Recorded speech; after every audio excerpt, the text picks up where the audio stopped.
The Lamborghini dealership was less a showroom and more a temple.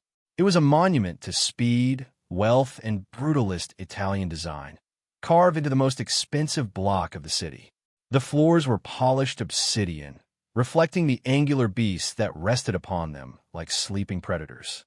Each car was a masterpiece of carbon fiber and furious engineering, illuminated by stark, gallery-style spotlights from a ceiling so high it seemed to belong to another building. The air itself felt curated, smelling faintly of expensive leather, vulcanized rubber, and the clean, sterile scent of immense, untouchable money. This was a place where dreams were either realized in a flurry of signatures or crushed against the bulletproof glass of a credit check. Into this cathedral of opulence walked Samuel Jones. He did not glide in like the other patrons, who seemed to float on a cloud of self-importance. He simply walked. Samuel was an old man, his face a beautiful, intricate map of a life long lived. His skin, the color of rich, dark soil, was lined with the graceful creases of 80 years of laughter, worry, and wisdom. But no one in the showroom saw the map. They saw only his clothes. He wore a pair of simple khaki shorts, frayed slightly at the hem. His t-shirt was a faded gray, bearing the ghost of a logo from a long-forgotten charity run. On his feet were a pair of worn-out sneakers, the kind you keep from mowing the lawn. He looked, to the casual, cruel observer, like a man who had taken a wrong turn on his way to a park bench. He looked lost. He was not. From behind a monolithic granite desk, Victor Sterling, the dealership manager, watched Samuel enter. Victor was a man sculpted from arrogance. His suit was aggressively tailored, his hair was a helmet of expensive product, and his smile never quite reached his cold, calculating eyes. He saw Samuel, and his perfectly manicured composure curdled into disdain. To Victor, the world was a simple hierarchy. There were buyers, and there were pests. Buyers wore watches that cost more than a family car. Pests wore faded t-shirts. He saw a pest, a stain on the pristine canvas of his showroom. He decided to make an example of him. Pushing himself away from his desk, Victor strode across the polished floor, his hard-soled Italian shoes making sharp, angry clicks that echoed in the cavernous space. He deliberately pitched his voice to Carrie, wanting the other salespeople and the two wealthy clients admiring a vibrant yellow Revuelto to hear. "Excuse me," Victor began, his tone dripping with condescension. "Can I help you? I think you might be looking for the public restroom. It's down the street, to the left." The two clients, a man and a woman in matching white linen, chuckled softly. The other salespeople smirked, recognizing their boss's familiar ritual of humiliating anyone he deemed beneath the brand. Samuel simply turned his head, his gaze calm and steady. He looked at Victor, then at the cars, his eyes lingering on each one with a quiet appreciation. "No, son," Samuel said, his voice a low, gentle rumble. "I'm in the right place." The word son landed like a spark on dry tinder. Victor's smile tightened. The audacity. "Listen, old man," Victor hissed, leaning in closer, his voice now a venomous whisper meant to intimidate. "This is a showroom for serious clientele, not a place for window shopping. We sell machines that cost more than your house, your neighbor's house, and the whole street you live on combined. So unless you wanted to call security, I suggest you turn around and leave." He punctuated the threat with a dismissive wave of his hand, a gesture meant to shoo away a stray dog. It was a performance of cruelty designed to reinforce his own power in front of his audience. The other customers watched with detached amusement, as if observing a mildly interesting play. The salespeople stood by, their silence a form of complicity. They had seen this before. It was part of the job, part of Victor's world. Only one person looked uncomfortable. Leo, a young salesman barely a month into the job, stood near the back. He felt a knot of shame tighten in his stomach. He had been taught to treat every person who walked through the door with respect, but he was also terrified of Victor. So he stayed quiet, his fists clenched at his sides, his eyes fixed on the floor. But Samuel did not cower. He did not flinch. He did not even seem to register the insult. He simply stood there, a pillar of unnerving calm in the face of Victor's manufactured storm. His stillness was more infuriating to Victor than any angry retort could have been. It was as if the manager's words, so carefully crafted to wound, were nothing more than buzzing flies. "I'm not window shopping," Samuel said, his voice retaining its serene, level tone. He then did something that shattered the tense tableau. He pointed a steady finger, first at the yellow Rivuelto, then at a rugged, off-road-ready Huracan Sterrato in a matte green, and finally, at the centerpiece of the showroom, a hyper-rare, multi-million-dollar Scion, shimmering under the lights like a captured thunderbolt. "I want these 3 Lamborghinis," said the black old man in shorts. A beat of stunned silence. Then laughter. It started as a snort from one of the wealthy clients. Then his partner joined in, a high, tinkling laugh that sounded like breaking glass. The other salespeople, seeing their cue, let out guffaws of derision. It was a wave of mockery, washing over Samuel from all sides. Victor Sterling's face, which had been tight with anger, broke into a wide, triumphant, and utterly cruel grin. This was better than he could have hoped for. The old fool wasn't just a pest. He was delusional. "You want all 3? Victor said, wiping a fake tear of mirth from his eye. "Sir, do you have any idea what you're pointing at? The combined price of these vehicles is nearly $8 million. $8 million. He said the words slowly, as if explaining a complex concept to a child. Samuel's expression did not change. "I'm aware of the price." This quiet confidence was the final straw. Victor's amusement evaporated, replaced by a hot, visceral need to utterly crush this man. He would not just eject him. He would humiliate him so completely that he would never dare to show his face in a place of luxury again. "All right," Victor announced, his voice booming through the showroom again. He was back on stage. "Let's play a game." He turned to the audience, a wicked gleam in his eye. "I'll make you a deal, old man. A public wager. You prove to me, right here, right now, that you have the funds to purchase even one of these magnificent cars. Not a credit line, not a promise, but the actual liquid capital." He paused for dramatic effect. "If you can do that, I will personally get on my hands and knees and wash all 3 of them for you before delivery. With my own suit jacket, if you wish." The clients howled with laughter at the image. But Victor continued, his voice dropping to a menacing growl. "When you can't, and we all know you can't, you'll get on your knees, right here on this floor, and you will apologize to me and my clients for wasting our valuable time. And then I will have security throw you out onto the street where you belong." The challenge hung in the air, thick and vile. It was an impossible gauntlet, a trap designed for public degradation. Every eye in the room was on Samuel. They expected him to stammer, to retreat, to shrink under the weight of the humiliation. He did none of those things. He looked at Victor, his ancient eyes holding the manager's gaze without a flicker of fear. A very small, very subtle smile touched the corners of his mouth. It was a smile of profound, secret knowledge.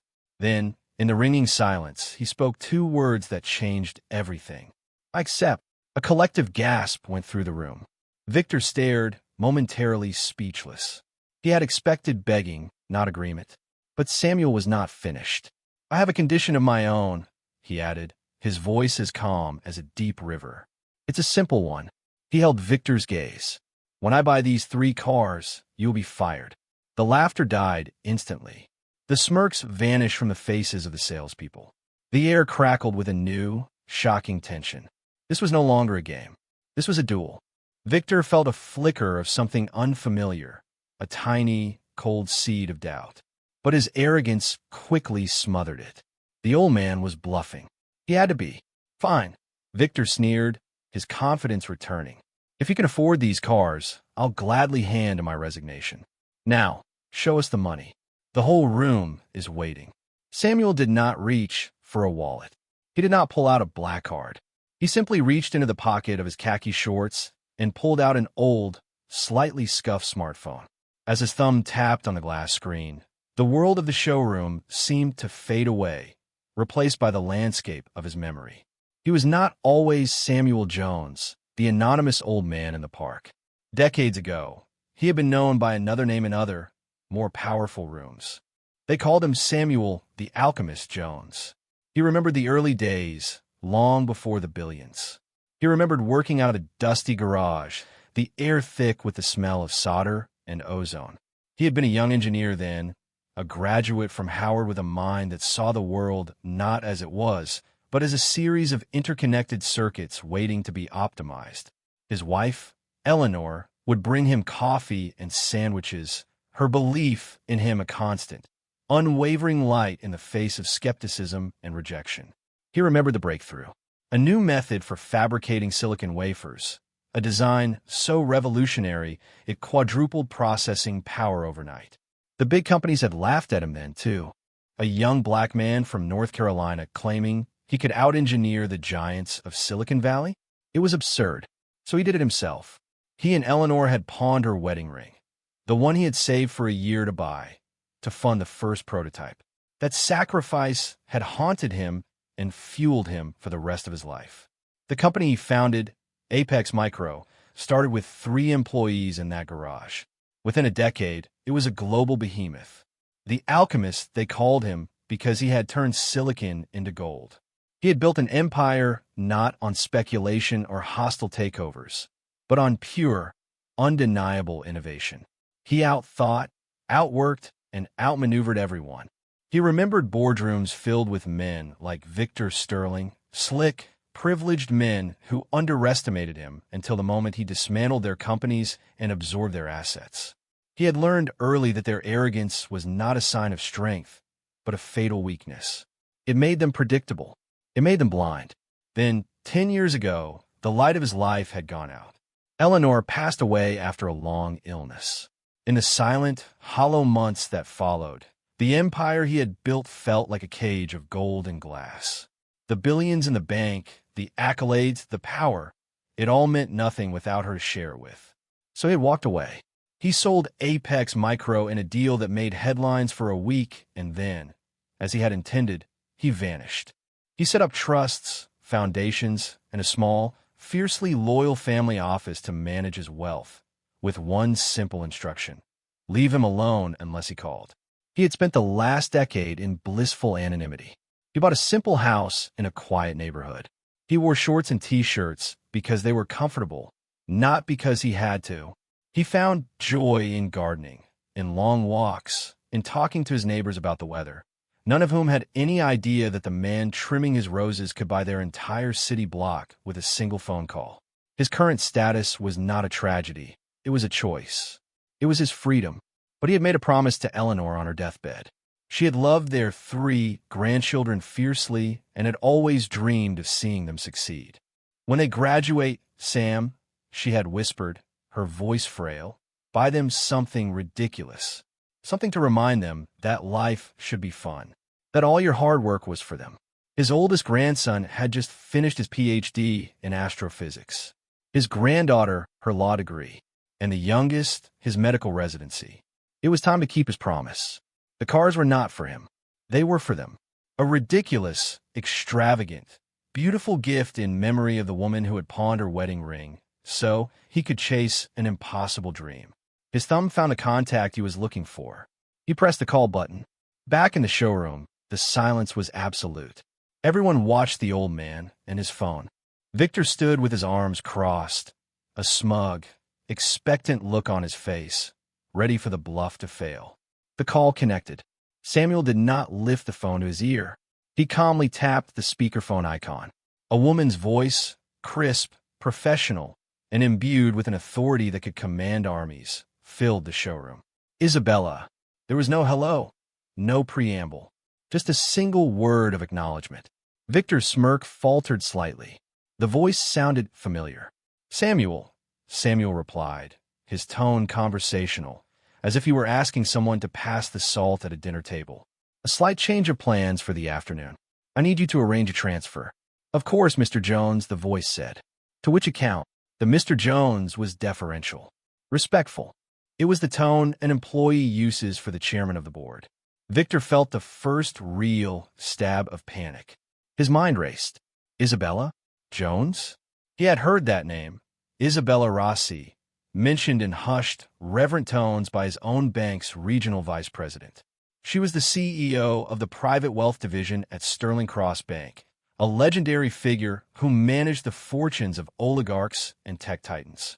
A woman who would not take a call from the President of the United States without an appointment. Yet she had answered on the first ring. For Samuel. Samuel glanced at Victor, a silent question in his eyes. Victor, flustered, pointed a trembling finger at a small plaque on the wall listing the dealership's corporate details. Samuel read out the account number. And the amount? Isabella's voice asked, patient as ever. Samuel did a quick, casual calculation in his head, looking at the price tags on the 3 cars. Let's make it an even $10 million, he said. That should more than cover the vehicles, taxes, and any other associated fees. Please expedite it. I'd like this settled within the next 5 minutes. $10 million. The words detonated in the silent showroom. The jaws of the wealthy couple went slack. The salespeople looked at each other in utter, mind-numbing shock.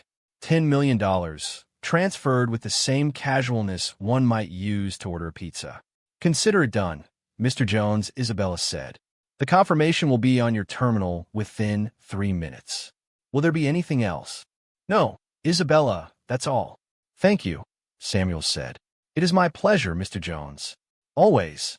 The line clicked dead. Samuel lowered his phone and slipped it back into his pocket. The smugness had completely drained from Victor Sterling's face.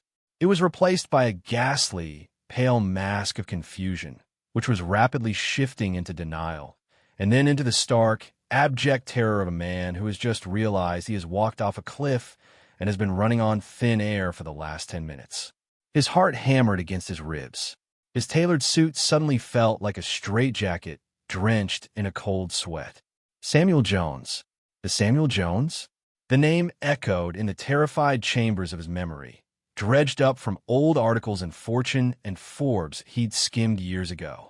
The reclusive founder of Apex Micro. The legend. The ghost. It couldn't be.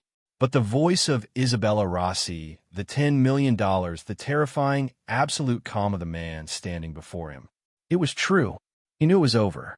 He had not just insulted a customer. He had publicly threatened and humiliated a titan. A king. Samuel let the silence stretch, allowing the full weight of Victor's catastrophic mistake to settle upon him. Then he spoke, his voice no longer gentle, but carrying the immense weight of his true authority. My name, he said, looking directly at the crumbling facade of Victor Sterling, is Samuel Jones. He let the name hang in the air, a final judgment. From the corner of the room, the wealthy male client, who had been laughing the loudest just minutes before, let out a choked gasp. Samuel Jones? He whispered, his face ashen. The founder of Apex Micro? I thought you were dead. Reports of my demise, Samuel said dryly, have been greatly exaggerated. He turned his attention back to Victor, who looked like he was about to be physically ill. At that moment, Leo, the young salesman, saw his chance. He had been recording the entire interaction on his phone from the moment Victor had started his tirade, a desperate, instinctive act of self-preservation and protest. Now, emboldened by the impossible turn of events, he took a hesitant step forward. He didn't need his phone's recording. Sir, Leo said, his voice trembling but clear. He pointed to the small, dark dome of the security camera on the ceiling directly above them. The cameras. They record everything. Audio and video. It's company policy. Samuel gave the young man a small, approving nod. I know, he said softly. I counted on it. As if on cue, Samuel's phone buzzed in his pocket. He pulled it out, glanced at the screen, and answered. Ah, Marco. Thank you for calling me back so quickly. He looked up, his eyes locking onto Victor's. The cold dread in Victor's stomach turned into a black hole of pure despair. Marco Bianchi is the senior vice president of Lamborghini North America, Samuel explained to the room at large, though his words were daggers aimed only at Victor. He's also a very old friend. We sit on a hospital board together. He's quite interested in seeing the security footage of our little conversation. In fact, he's so interested, he's on his way over right now. Victor Sterling finally broke. The dam of his arrogance burst, and all that was left was a pathetic, whimpering flood of desperation. Mr. Jones, sir, he stammered, his voice cracking. He took a stumbling step forward, his hands outstretched in a pleading gesture. I apologize. It was a misunderstanding. A terrible, terrible mistake. A joke in poor taste. He tried to force a laugh, but the sound that came out was a strangled, pathetic sob. Please, he begged, his eyes wide with panic. Don't do this. My job, my career. I have a family. A mortgage. Samuel looked at the groveling man before him, and for the first time, a flicker of ice appeared in his calm eyes. Your family, he said, his voice dangerously quiet. Did you think of them when you decided to humiliate an old man for sport? Did you think of your career when you built it on a foundation of cruelty and prejudice? He shook his head slowly. You made a wager, Mr. Sterling, Samuel said, the words falling like stones. I accepted, and now the bill has come due. The glass doors of the showroom slid open with a soft hiss. A man in an impeccably sharp, dark gray suit strode in, flanked by two other men who radiated an aura of no-nonsense corporate security. The man in the lead was Marco Bianchi. His handsome Italian face was a mask of cold, controlled fury. His eyes scanned the room and immediately found Victor, who visibly wilted under his gaze. Bianchi did not slow his stride. He marched directly to Victor, stopping just inches from him. He didn't raise his voice. He didn't need to. The quiet intensity of his anger was more terrifying than any shout. Sterling, Bianchi said, the name tasting like poison in his mouth. You are a disgrace to this brand, an embarrassment to everything we stand for. He gestured to Samuel. This man, Samuel Jones, is a personal friend of our global CEO. He is a respected figure whose patronage is an honor. And you treated him like garbage. Victor opened his mouth to speak, but Bianchi cut him off with a sharp slice of his hand. I have seen enough of the security footage to know everything. You are terminated, effective immediately. Your corporate accounts are frozen. Your access is revoked. Pack your personal effects from your desk. These gentlemen will escort you out. The two security men moved to flank Victor. The reality of his utter ruin finally crashed down on him. He wasn't just fired. He was annihilated, blacklisted, finished. His legs gave out, and he collapsed onto one of the low leather chairs, his head in his hands, letting out a single, wretched moan. One of the security men took his arm firmly. Sir, let's go. They hauled the broken man to his feet and began to march him toward the back offices, his public execution complete. He was a ghost, already erased from the temple of wealth he once ruled. The room was silent, the remaining staff and clients watching in stunned awe. With Victor gone, Marco Bianchi's entire demeanor changed. The fury vanished, replaced by a warm, deferential smile as he approached Samuel. Sam, he said, embracing the old man warmly. I am so sorry, so deeply, profoundly sorry you had to experience this. It is not you who needs to apologize, Marco, Samuel said, patting his friend's back. He then turned to the assembled salespeople, who were now standing stiffly, trying to look invisible. Let this be a lesson to all of you, Samuel said, his voice clear and resonant. A person's worth is not determined by the price of their suit, the watch on their wrist, or the color of their skin. It is found in their character, in their dignity. He looked at each of them in turn. Today, you judge a man by his cover, and you fail the simple test of human decency. Remember this failure. Learn from it. His gaze then fell upon Leo, the young salesman who was still standing near the back, looking pale but resolute. You, Samuel said, a hint of warmth returning to his voice. You were uncomfortable. You felt shame. You did not join the chorus of laughter. What is your name? Leo, the young man stammered. Leo Martinez, sir. Samuel smiled, a genuine, kind smile that transformed his entire face. Leo Martinez, he repeated. He turned to his friend. Marco, I believe this dealership is in need of a new manager. Someone with integrity. Someone who understands that respect is the most valuable commodity we have. Marco Bianchi looked at Leo, then back at Samuel, and a slow grin spread across his face. He understood completely. I believe you are right, Sam, he said. He walked over to the stunned young man. Congratulations, Mr. Martinez. It seems you've just received a rather significant promotion. Leo stared, his mind unable to process the words. Manager? Him? It was impossible. He looked at Samuel, who gave him another encouraging nod. A tear of disbelief and gratitude rolled down Leo's cheek. 6 months later, the world had shifted on its axis for everyone involved that day. Victor Sterling's downfall was absolute. Blacklisted from the entire luxury automotive industry, he discovered that the friends who had clapped him on the back at cocktail parties were merely acquaintances of his position, not his person. With his position gone, they vanished. His wife, a woman who had married his lifestyle more than the man himself, could not bear the public humiliation and the catastrophic loss of status. She filed for divorce within a month, taking the house, the children, and what little was left of their shared assets. Victor was forced to sell his expensive suits, his collection of watches, everything. The last anyone heard, he was working at a discount car wash on the grimy outskirts of the city. He spent his days scrubbing dirt from the tires of sedans and minivans, his hands raw, his face a permanent mask of bitter resentment. Every time a luxury car drove past on the nearby freeway, he would flinch, haunted by the memory of a calm old man in shorts and the catastrophic misjudgment that had cost him everything. For Samuel Jones, life had changed as well, but in a far different way. He did not just buy the 3 Lamborghinis for his grandchildren, who were ecstatic and bewildered in equal measure. A week after the incident, he had a long lunch with Marco Bianchi. By the time the espresso was served, he had not only purchased the dealership, but the entire franchise group that owned it and 2 other luxury brands in the city.